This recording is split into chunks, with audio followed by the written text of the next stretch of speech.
2020년에 싱가포르에서 한 아이가 태어났습니다. 지금까지 전 세계적으로 태어난 아이 중에 가장 작은 몸무게를 가지고 태어난 아이입니다. 212g, 0.2kg. 사과 하나 무게라고 합니다. 이 아이가 태어나서 13개월 동안 병원에서 의료진들의 극진한 보호와 케어 가운데 살았어요. 그래서 13개월 후에 6.9kg로 퇴원을 했습니다. 싱가포르에서 태어난 유시안이라고 하는 이 아이입니다. 이 아이는 아기가 이제 태어나면 너무너무 연약하죠. 아무 힘이 없습니다. 그런데 그 안에 생명이 있기 때문에 소중하고 또 그 아이가 이제 자라게 됩니다. 저는 늘 성탄절이 되면 하나님께서 독생자를 보내주시는데, 우리의 메시아 구원자를 보내주시는데 여러 방법이 있지 않았겠나. 근데 왜 가장 연약한 어린 아기로 이 땅에 태어나셨을까? 이것이 늘 궁금합니다. 우리 하나님은 모든 것을 다 하실 수 있지 않습니까? 그죠? 하늘에서 죄인들을 그냥 구원해 주실 수도 있어요. 근데 우리 하나님의 방법은 어린 아기로 이 땅에 친히 태어나는 것이었다. 그래서 이 어린아이가 겪었던 것처럼 많은 위험에도 노출이 되어지고 우리 사람들이 겪을 수 있는 모든 것들을 다 경험을 하고 우리 인간의 고통과 슬픔과 좌절과 눈물, 이 모든 것들을 다 경험하고 그리고 마지막에는 십자가에서 고통 속에 죽는 이 모든 것들을 다 경험을 하시게 되었습니다. 여기에 하나님의 놀라우신 구원의 뜻과 비밀이 있다고 생각이 되어집니다. 정말 우리와 같아지시려고, 그죠? 우리는 그냥 생각 속에 내가 저 사람을 사랑해, 내 저 사람을 이해해, 저 사람을 돕고 싶어, 그렇게 생각을 합니다. 그런데 실제적으로 그 사람의 입장에서 우리가 마음을 같이 나누고 돕고 사랑하고 용서하고 하는 것은 그렇게 쉽지 않습니다. 가장 높은 곳에 계신 그 하나님이 가장 낮은 곳에 우리에게 찾아오셨어요. 우리와 같은 모습으로. 그냥 마음으로만 내가 너를 이해해 정도가 아니라 실제적인 삶에서 우리와 같아지셨다는 거예요. 저와 여러분들의 모든 것들을 다 주님이 경험하셨어요. 그리고 마지막에는 십자가에서 가장 큰 고통 속에 처절한 죽음을 주셨어요. 이것이 예수 그리스도의 모습입니다. 하나님의 구원의 방법이었어요. 그런데 이 예수 그리스도께서는 죽으신 것으로 끝난 것이 아니라 다시 부활하셨죠. 부활하심으로 모든 죽음의 권세를 다 깨뜨리시고 인간의 모든 한계를 뛰어넘고 초월해서 우리에게 영원한 생명을 선물로 주셨다는 거죠. 이것이 성경의 기록입니다. 우리가 믿는 하나님의 복음의 내용입니다. 예수 그리스도께서 이 땅에 오셔서 십자가에 죽으시고 부활하심으로 우리에게 영원한 생명을 주셨다. 이것이 복음의 내용입니다. 그리고 또 그것으로 끝나는 것이 아닙니다. 예수님은 이제 영원한 왕으로, 왕 중의 왕으로, 천하의 왕으로 온 세상을 다스리는 분으로 다시 오신다고 말씀해 주고 있습니다. 여러분, 성탄절을 믿으십니까? 역사적 사실로 믿으십니까? 2000년 전에 유대 땅 베들레헴에 예수님이 아기 예수로 탄생하셨다라고 하는 것을 믿으시죠? 믿었으니까 오늘 이 자리에 나와 있는 거 아닙니까? 정말 그것이 믿어진다면, 믿는다면 그 예수님이 다시 오신다고 약속해 주셨어요. 예수님의 재림도 분명히 믿어야 될 줄 믿습니다. 그래야 구원이 완성이 되어집니다. 하나님의 구원의 역사가 결론이 나아지는 거예요. 이것이 성경의 내용입니다. 성경의 결론입니다. 그래서 오늘 저는 비록 예수님의 초림, 주님의 아기 예수로 탄생하신 성탄절, 분명히 우리가 예수님의 탄생을 기쁨으로 환영하고 축하하고 우리의 그 기쁨을 서로 나누는데, 한 발짝 더 나아가서 예수 그리스도께서 이 땅에 초림에 오신 것처럼 주님이 다시 재림하심으로 하나님의 구속이 완성되어지는 천하의 왕으로 오시는 메시아에 대한 말씀을 여러분들에게 전해드리고 싶습니다. 이것이 스가랴 선지자를 통해서 우리에게 주시는 메시지. 지난 2번에 걸쳐서 스가랴 선지자가 사역했던 그 시대에 대해서 말씀드렸습니다. 이스라엘 백성들이 포로로 잡혀갔다가 다시 70년 만에 돌아왔습니다. 성전은 지었지만 여전히 그들의 마음 가운데는 허전함이 있었어요. 불안함이 있었어요. 근심이 있었습니다. 그래서 하나님께서 스가랴 선지자를 통해서 메시아를 보내주시겠다, 메시아가 올 것이다, 메시아에 대한 대망 사상을 말씀으로 선포했습니다. 메시아가 가장 필요했던 그 신구약 중간기, 그 시대의 스가랴 선지자를 통해서 하나님 말씀이 선포됐는데, 메시아의 초림뿐 아니라 메시아를 통한 하나님 나라의 완성, 구원의 완성까지도 말씀으로 선포되었다는 것입니다. 그래서 스가랴서 14장 말씀이 스가랴서의 결론입니다. 이 말씀을 통해서 예수님이 다시 오시는데 어떤 모습으로 다시 오시는가, 어떻게 해서 하나님의 구원이 이루어지고 그것을 통해서 우리에게 어떤 은혜와 복이 임하는가, 이 하나님의 말씀을 전하기를 원합니다. 가장 첫 번째로는 마지막에 예수 그리스도께서 다시 오시는 날이 있을 것을 증거해 주고 있습니다. 스가랴서의 결론인 14장 1절에서는 여호와의 날이 있을 것이다 라고 하는 말씀으로 시작합니다. 여호와의 날이 있을 것이다. 성경에 나오는 여호와의 날은 두 가지 의미가 있습니다. 하나는 심판이요, 하나는 구원입니다. 마지막으로 하나님께서 결론을 내리신다라고 하는 뜻이, 구원과 심판이 있을 것을 말씀해 주고 있습니다. 하나님의 결론입니다. 구원과 심판, 둘 중에 하나입니다. 중간은 없습니다. 여러분은 어디에 속하시길 원하십니까? 하나님의 어미하신 말씀은 무르는 게 없어요. 예외가 없습니다. 대충이 아닙니다. 정확하십니다. 둘 중에 하나입니다. 그 여호와의 날에 이루어질 것에 대해서 스가랴 14장 2절은 이렇게 말씀하고 있습니다. 제가 읽어드립니다. 내가 이방 나라들을 모아 예루살렘과 싸우게 하리니 성읍이 함락되며 가옥이 약탈되며 부녀가 욕을 당하며 성읍 절반이나 사로잡혀 가려니와 남은 백성은 성읍에서 끊어지지 아니하리라. 이 마지막 때 주님의 재림이 임할 때 어떤 모습, 여호와의 날이 있기 전에 어떤 모습이 나타나느냐? 하나님께서 이방 나라들을 모아서 예루살렘과 싸우게 하신다는 거예요. 이방 나라들이 하나님의 성 예루살렘을 대적하고 싸우는 일들이 벌어집니다. 그 예루살렘을 공격해서 많은 사람들을 죽이고 파멸시키는 그런 일들이 벌어질 것을 말씀해 주고 있어요.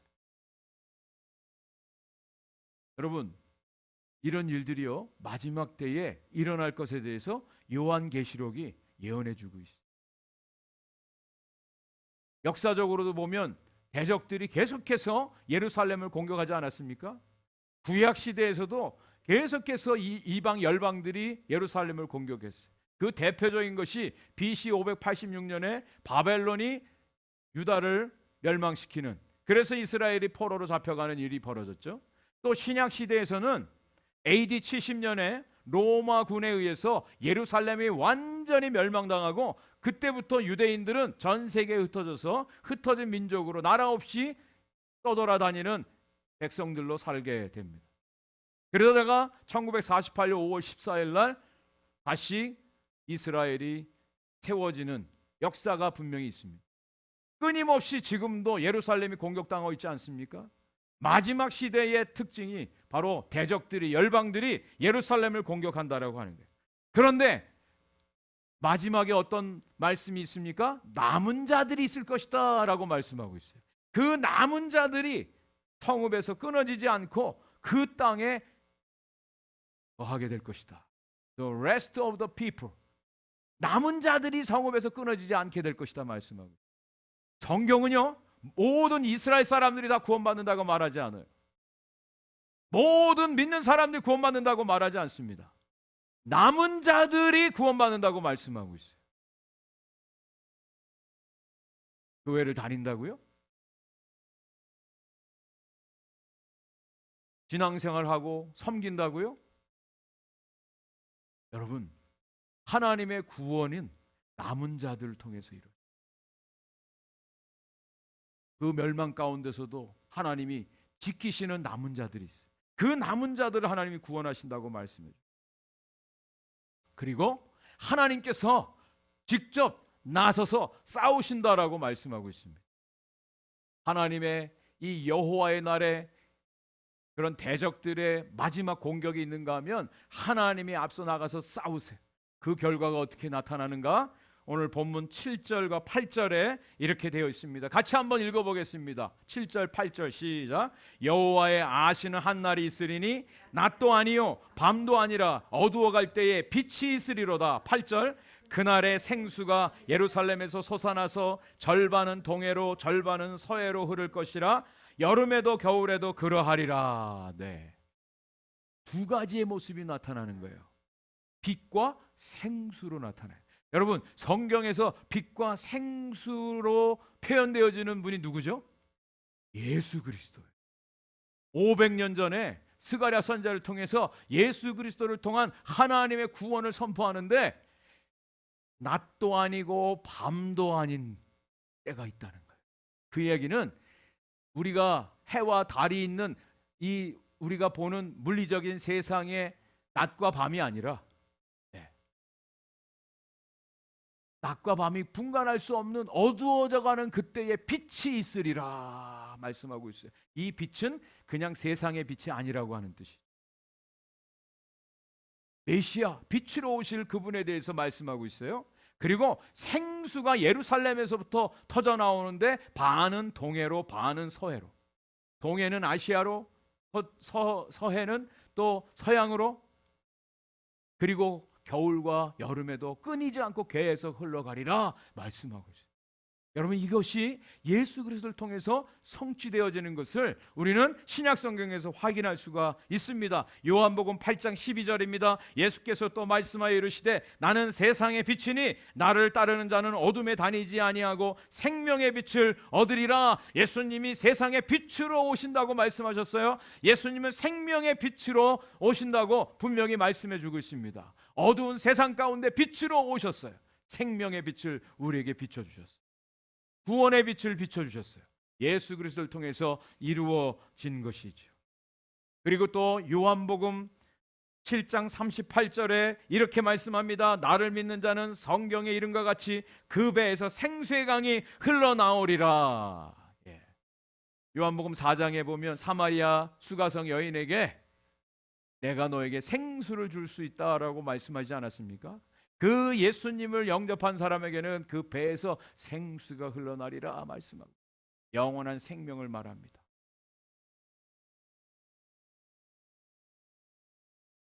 메시아를 통해서 이 땅에 빛으로 생수로 오셔서 우리의 구원을 이루신 그 메시아, 우리는 예수 그리스도를 통해서 이것을 분명히 눈으로 확인했습니다.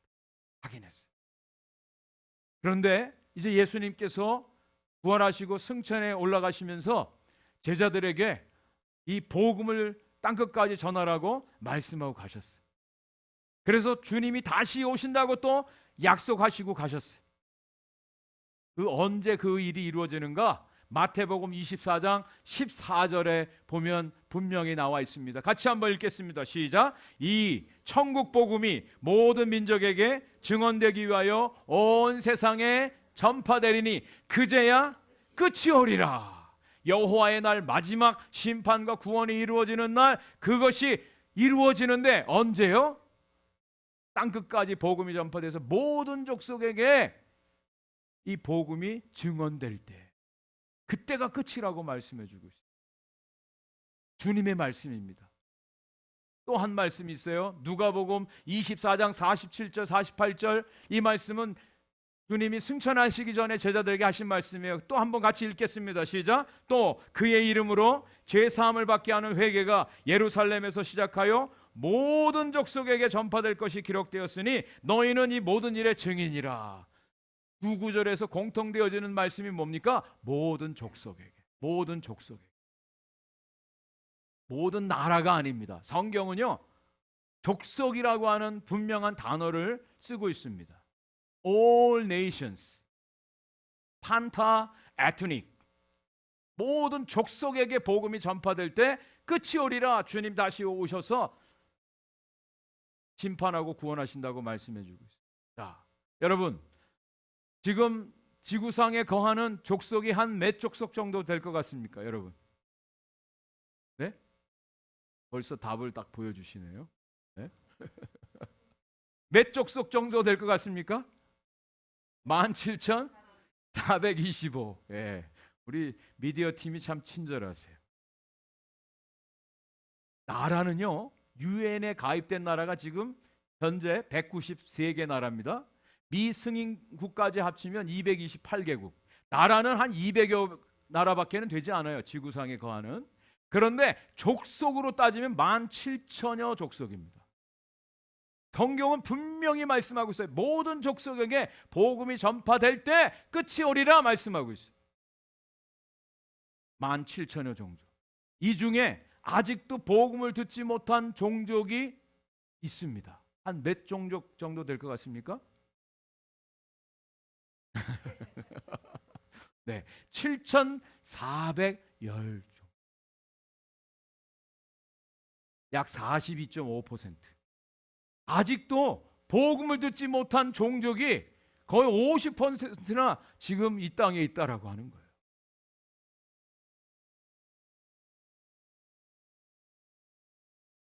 주님이 다시 오신다. 언제? 모든 족속에게 복음이 증언될 때, 그때가 땅 끝이, 이 모든 시간의 끝이다라고 말씀하셨어요. 아직도 7천여 종족이 복음을 듣지 못한 가운데 있습니다.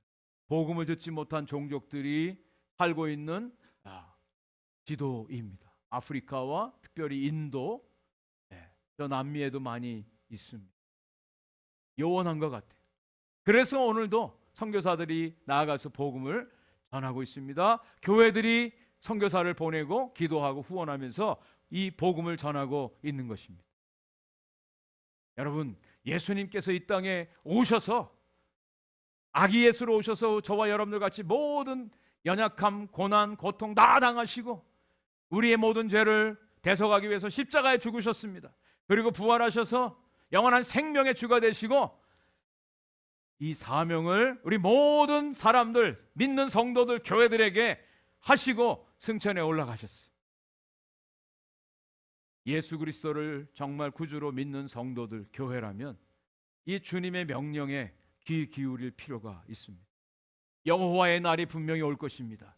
다시 재림에 오셔서 심판과 구원하실 그날이 분명히 올 것입니다. 그것을 위해서 오늘 교회가 존재하는 거예요.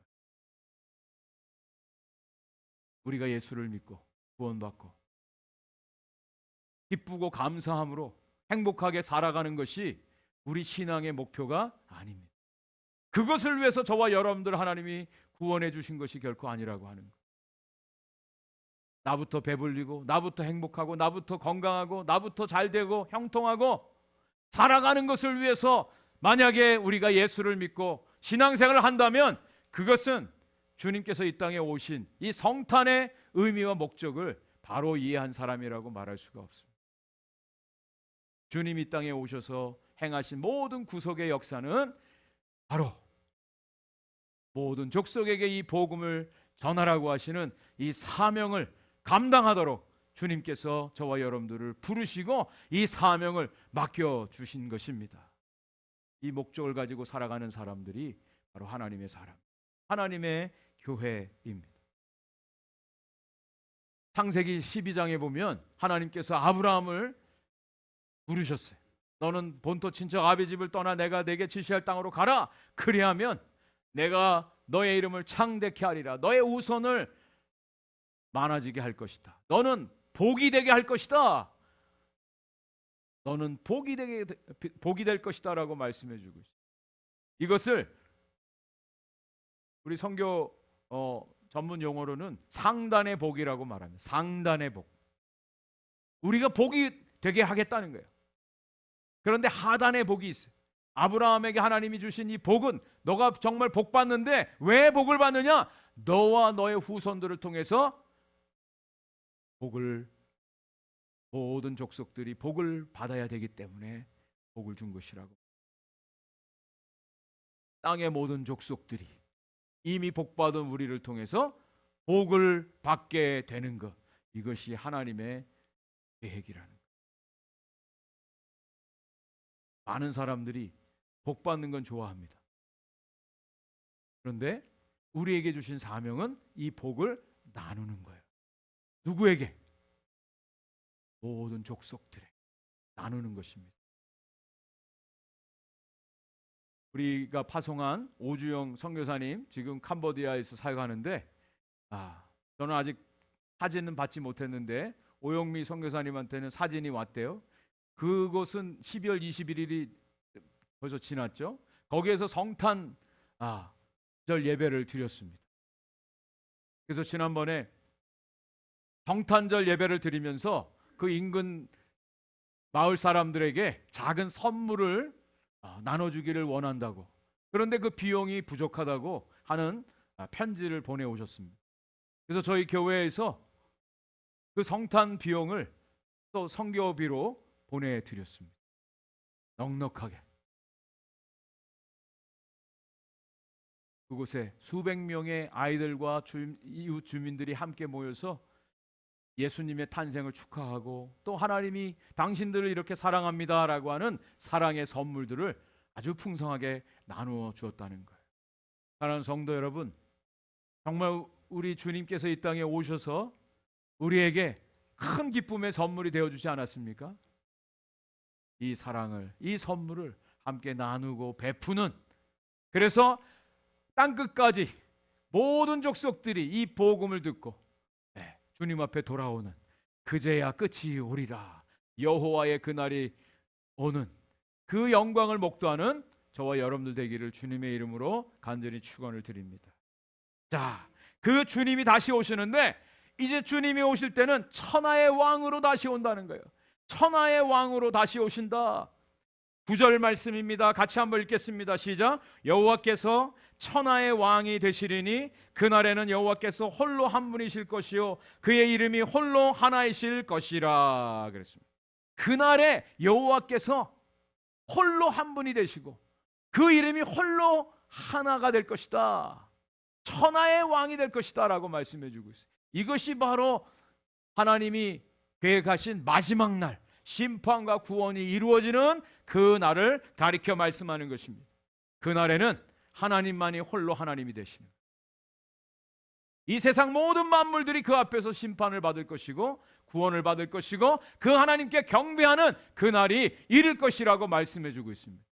이것에 대해서 스가랴 선지자는 10절에 온 땅이 아라바같이 되되 게바에서 예루살렘 남쪽 림몬까지 이를 것이며 예루살렘이 높이 들려 그 본초에 있으리니 베냐민 문에서부터 천문짜리와 성 모퉁이 문까지 또 하나넬 망대에서부터 왕의 포도주 짜는 곳까지라. 조금 무슨 얘기인지 잘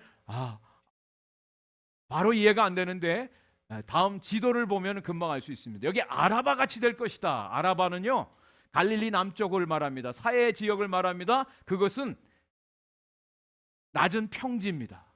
아라바같이 될 것이다 라고 하는 것은 모든 만물이 다 평지가 될 것이다 라고 하는 뜻이에요. 그리고 게바와 림몬을 얘기하고 있는데 게바는 갈멜산 부분을 말합니다. 북쪽을 말합니다. 림몬이라고 하는 것은 부엘세바를 말해요. 북과 남, 땅끝 모든 곳이 다 평지가 되게 될 것이다 라고 말씀하고 있어요. 그러나 그 가운데 예루살렘만이 높이 들림을 받을 것이다 라고 말씀해 주고 있어요.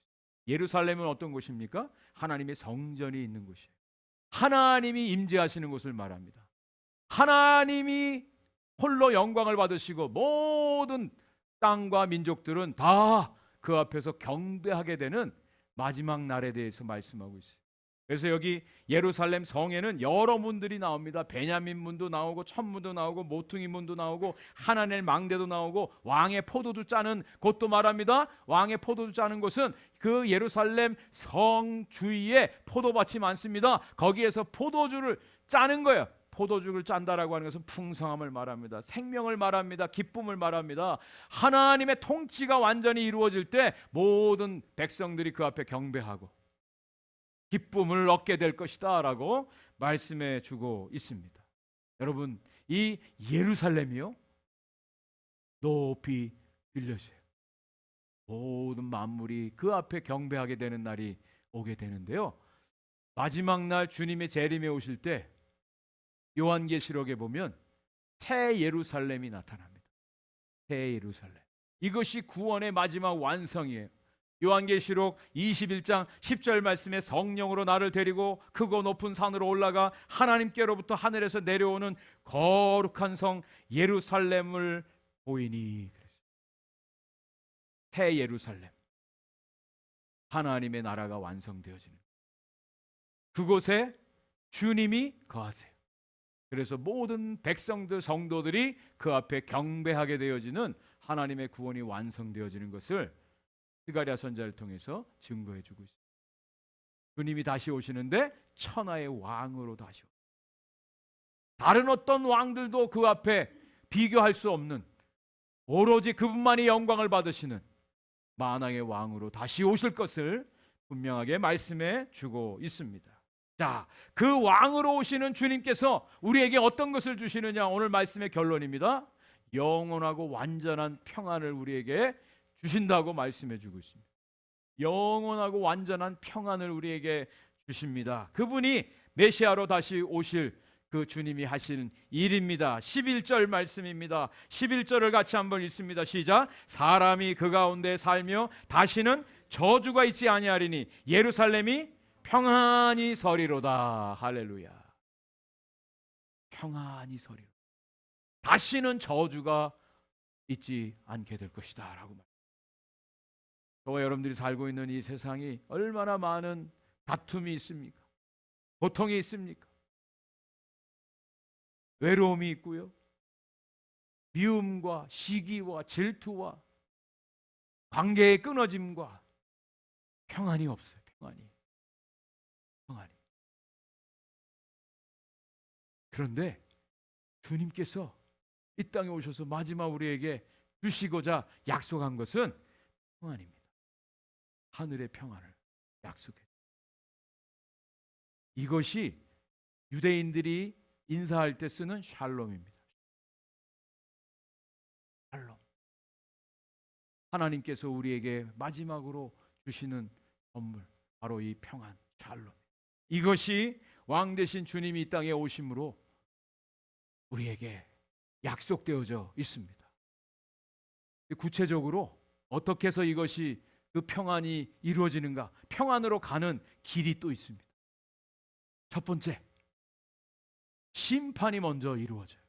하나님의 심판이 분명히 먼저 이루어집니다. 스가랴 14장 12절 말씀입니다. 예루살렘을 친 모든 백성에게 여호와께서 내리실 재앙은 이러하니 곧 섰을 때에 그들의 살이 썩으며 그들의 눈동자가 눈구멍 속에서 썩으며 그들의 혀가 입속에서 썩을 것이요. 아주 무서운 말씀이 나옵니다.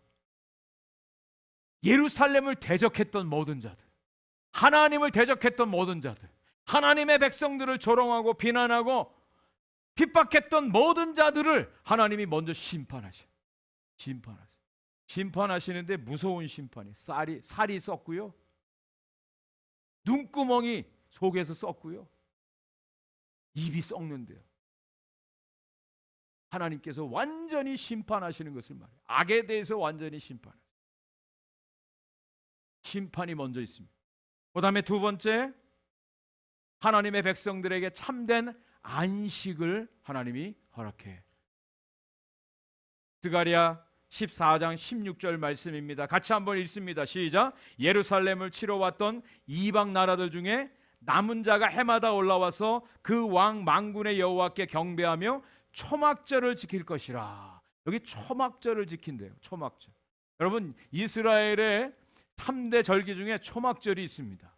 초막절은 무슨 의미냐? 이스라엘 백성들이 40년 동안 광야 생활을 했던 것을 기념하기 위해서 실제적으로 집 앞에다가 텐트를 치고 일주일 동안 거기에 지내면서 하나님이 인도하시고 보호하시고 공급해 주신 그 은혜와 사랑을 경험하도록 하는 것이 초막절이에요. 축제입니다.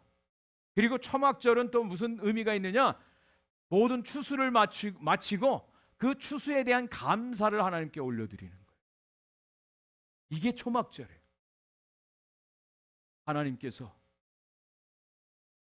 광야 같은 세상을 살던 이스라엘 백성들을 하나님이 눈동자같이 보호하시고 지키시고 모든 필요를 채워주시고 또 풍성한 것들로 채워주신 하나님의 놀라운 구원의 은혜를 하나님 앞에 올려드리는 그 초막절을 지키게 된다라고 하는 것은 하나님의 참된 안식에 거하게 되는 것을 초막절을. 그리고 세 번째로 하나님의 거룩하심으로 예배를 드리게. 하나님의 거룩하심이 나타납니다. 스가랴 14장 20절 말씀입니다. 그날에는 말 방울에까지 여호와께 성결이라 기록될 것이라. 여호와의 전에 있는 모든 소치 제단 앞 주발과 다름이 없을 것이니. 그랬어요. 여기 말방울이 나옵니다. 여러분, 말 탈 때 이 방울을 달지 않습니까? 딸랑딸랑 소리가 나잖아요. 말방울. 별로 귀중한 게 아니에요. 그런데 그 말방울에까지 여호와께 성결이라고 하는 글귀가 쓰여진다는 거예요. 여호와께 성결이라고 하는 단어가 어디 쓰여지느냐? 대제사장이 하나님께 제사 드릴 때 관을 씁니다. 그 관 앞에 쓰여지는 글귀가 여호와께 성결이라고 하는 뜻이. 카데시 라호와. 아무나 이 카데시 라호와 이 관을 쓸 수가 없어요. 대제사장만이 쓸 수가 있는 거예요. 하나님께 성결, 하나님께 구별된 사람만이 하나님께 나아갈 수 있다라고 하는 것을 말씀해 주고 있어요. 그런데 마지막 날에는 어디에 쓰여진다고요? 하찮은 말 방울에까지도 하나님께 성결이라고 하는 글귀가 쓰여진다는 거예요. 하나님께서 거룩하게 구별하신다. 집에서 쓰던 솥단지 가운데도 이것이 하나님 제단에 드려지는 기구처럼 쓰여지는 하나님이 거룩하게 구별하심의 놀라운 역사가 이루어진다. 이것이 왜 중요하냐? 여러분, 예배라고 하는 것은 하나님께 거룩하게 구별된 사람들만이 드릴 수 있는 것입니다.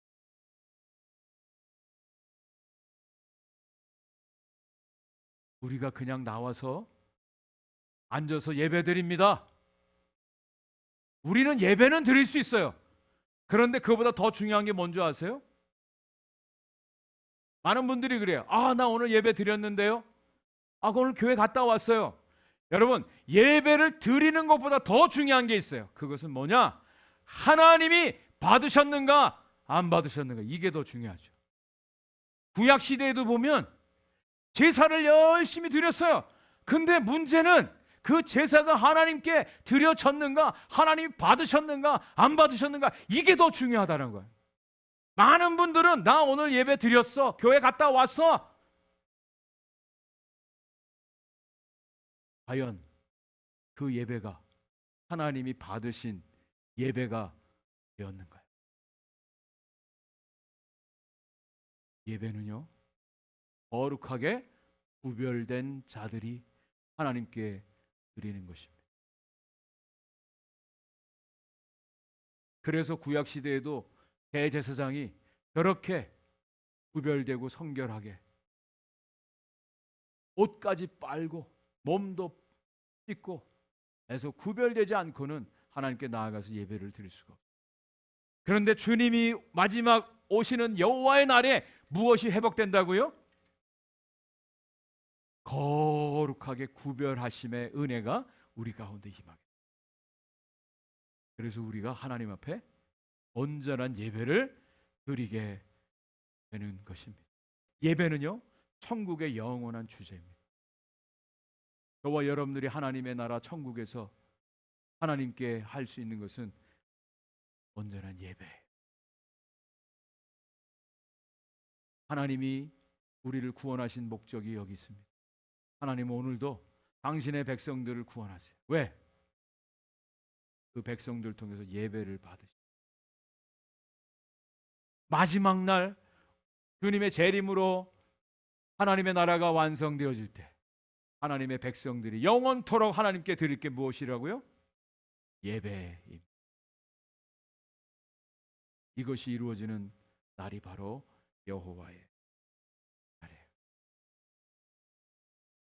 그래서 로마서 12장 1절에 이렇게 사도 바울이 고백하는 것입니다. 같이 한번 읽겠습니다. 시작. 그러므로 형제들아, 내가 하나님의 모든 자비하심으로 너희를 권하노니 너희 몸을 하나님이 기뻐하시는 거룩한 산 제물로 드리라. 이는 너희가 드릴 영적 예배니라. 아멘. 우리가 드리는 이 주일 예배, 이 예배 가운데도 구별됨으로 하나님 앞에 우리가 시간도 물질도 또 우리 몸도 하나님께 드립니다. 뿐만 아니라 우리의 삶도 거룩하게 구별되어 하나님께 드리는 예배가 되어야 될 줄 믿습니다. 그래서 사도 바울이 고린도후서 5장 15절에 이렇게 말씀하고 있습니다. 그가 모든 사람을 대신하여 죽으심은 살아있는 자들로 하여금 다시는 그들 자신을 위하여 살지 않고 오직 그들을 대신하여 죽었다가 다시 살아나신 이를 위하여 살게 하려 함이라. 이제는 더 이상 나를 위해 사는 삶이 아니라 나를 위해 대신 죽으신 주님을 위해서 사는 삶, 이것이 거룩하게 구별된 성도의 삶입니다. 우리 주님의 다시 오심을 믿음으로 기다리는, 천하의 왕으로 다시 오시는 메시아를 기다리시는 우리 오픈독의 모든 성도님들, 저와 여러분들의 삶이 하나님 앞에 이렇게 거룩하게 구별되어서 나를 위한 삶이 아니라 나를 위해 대신 죽어주신 그리스도를 위해 살아가는 예배자로 드려지는 복된 삶이 되시기를 주의 이름으로 간절히 축원을 드립니다.